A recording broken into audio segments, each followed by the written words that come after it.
Jamani, yani hapa duniani kuna watu wapo kwa ajili ya kukatisha wenzao tamaa basi.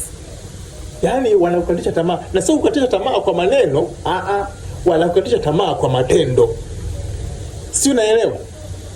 Yani unaweza ukawa unatamani kupata kitu fulani. Yani it's your destination. Nipate kitu fulani, yani mimi kwangu nitafurahi sana.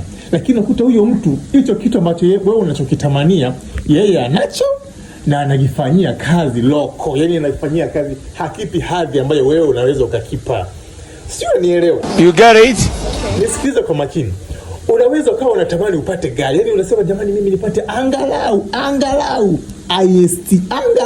IST. Sijui unaelewa. Lakini sasa unakutana na mtu ana gari aina hiyo ya IST au zaidi. Amepaki stendi, anauza dawa ya kuua kunguni. Imagine, yani wewe unatamani upate IST uvimbe mtaani. Unatamani upate Range uvimbe mtaani. Unatamani upate Prado uvimbe mtaani. Mwenzako anaitumia hiyo Prado unayoiota wewe, anauzia sumu ya kuua kunguni, dawa ya mbu.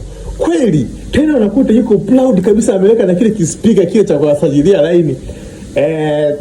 Pata sumu ya panya ya kunguni, tuna dawa ya kuua mbu, unapaka dirishani kwa shilingi 1,000 tu mpenzi mteja. Karibu sana. Si nini. Hii dawa inadumu kwa muda wa wiki 2 mpaka 3 kwa shilingi 1,000 tu.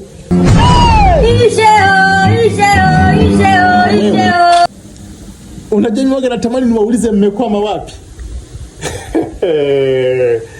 Natamani niwaulize mmekwama wapi? Yaani gari kama hiyo kwa nini uuzie sumu ya panya? Kwa nini uuzie dawa ya kuua kunguni? Basi hata ingekuwa ni dawa ambayo unaiuza hata kwa bei kwa shilingi 10,000 kipati. Buku. Bana nyie bana mnatukatisha tamaa bana. Mnatukatisha tamaa.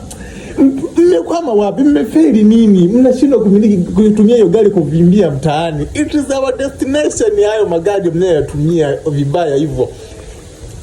Sumu ya panya, dawa ya kuua kunguni, sijui sumu ya mende. Hizo ni kazi ambazo unaweza kuzifanya kwa miguu. Yani wewe nipe mimi nitembeze buku sio kitu. Unatumia gari kutafuta buku. Wewe baba.